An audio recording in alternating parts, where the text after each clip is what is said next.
Hello, I'm Tyler and I'm going to be carrying a family tradition on making Ukrainian Easter bread known as babka with me and my mom. So first thing we're going to have is we need 2 cups of butter, 4 cups of milk, and 1.5 cups of sugar all into one pot stirred together.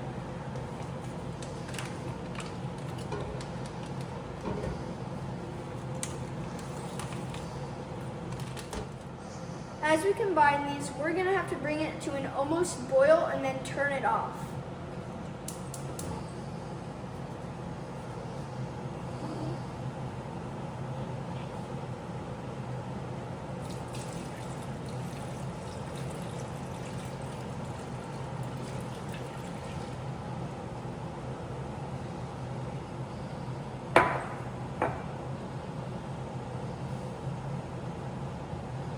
So now that you have added all the ingredients, you gotta stir until all the butter is melted in and almost boiled. So next, now we gotta add 2 teaspoons of sugar into 1 cup of warm water. Then you have to add 4 tablespoons of yeast. In the warm water, make it so the yeast rises, and you have to set this aside. So as we go back to the pot, we can see it is at a boil, so we have to turn it off and put it to the side.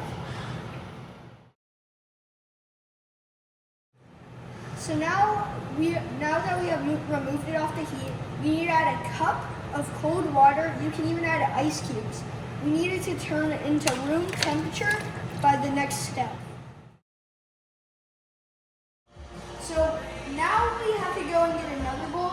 We're going to crack 6 eggs. And funny thing, I cracked my first egg and it was an actual W because instead of using the store-bought eggs, I'm using eggs that I've gotten from my friend's farm. Me and my friend have been working together. We raise chickens, ducks, and peacocks. And so instead of using normal chicken eggs, which you should be using, I'm using duck eggs to change things up a bit.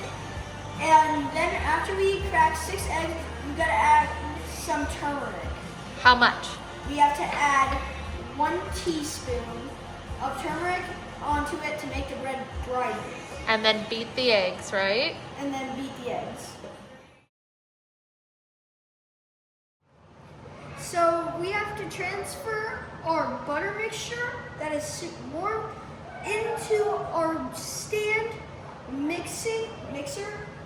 Then we have to take the egg mixture that we had before and we have to combine the two to make just as so until the turmeric dissolves. Make sure it's not too warm, right? Or else it will cook the eggs. Yeah, so you can't have it too warm. And put it on a bit like a 1, and then take your yeast that you had and try to combine it in while it's mixing. Got some going down the side of the bowl. Uh-oh.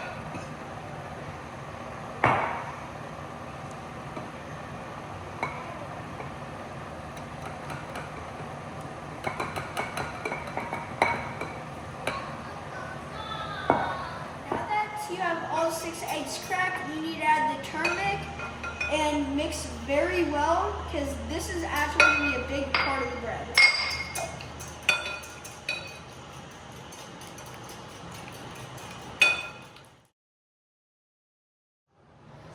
After it's all mixed in, we turn it off so we don't over mix the yeast.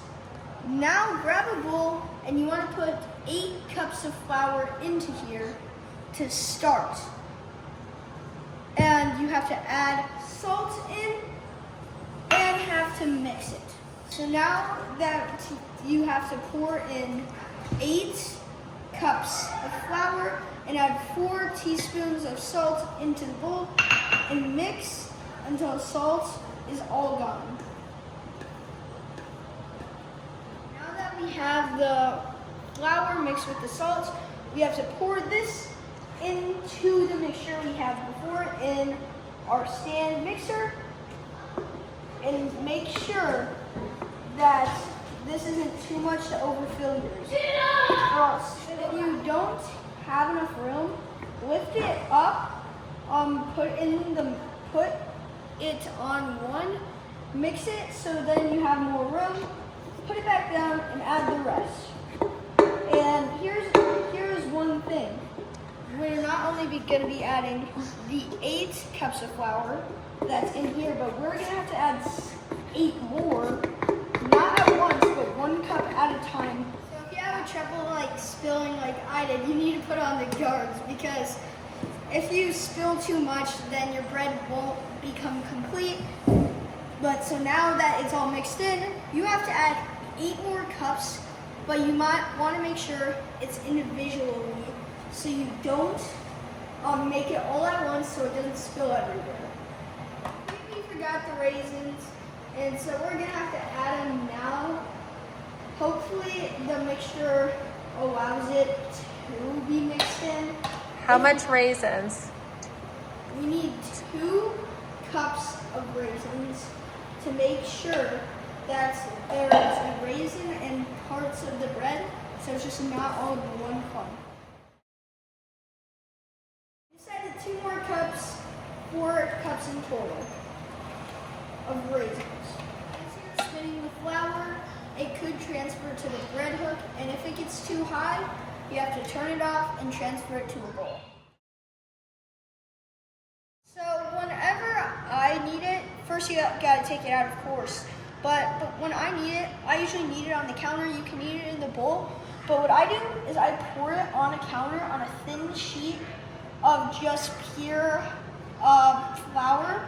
And you gotta move it back and forth to knead. Try to get all the stuff out of the bowl. So you are just gonna need it to keep kneading and adding on flour until the powder is not sticky. And just make sure you want to push it up, pull back, and try to get all the pieces in. And after it's not sticking to your hands, you can move on to the next step.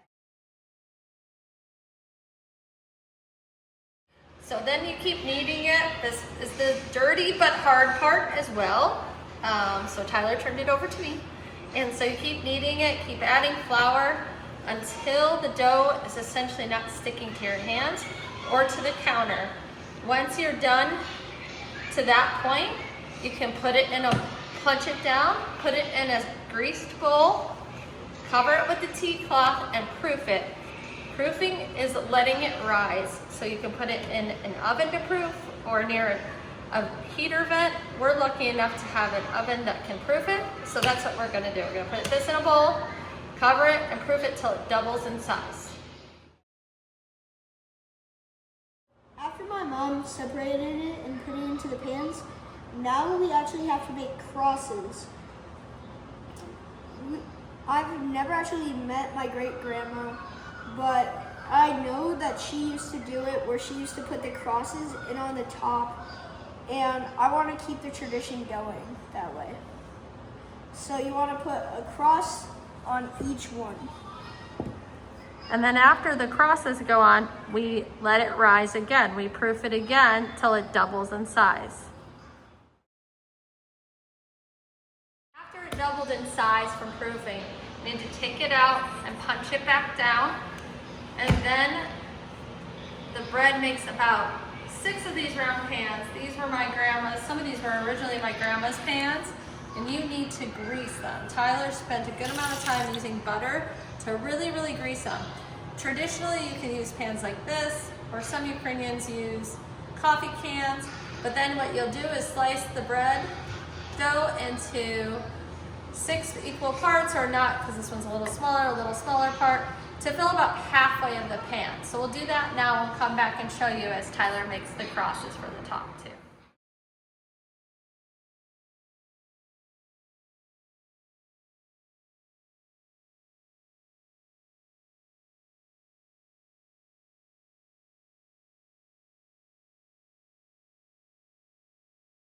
Okay, after you have it all done, rising. Now you have to actually preheat the oven to 325 and set these inside For how long? for 30 to 40 minutes.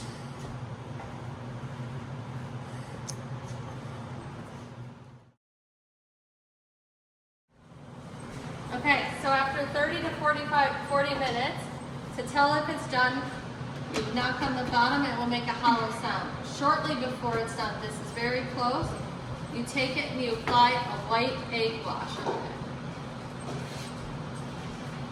After that, put it back in for 3 to 5 minutes, and then you have your done bread. So after those couple of minutes, we have our Ukrainian bread babka. Make sure you like and subscribe and find the recipe in the comments. This was actually a double batch. Thanks for watching.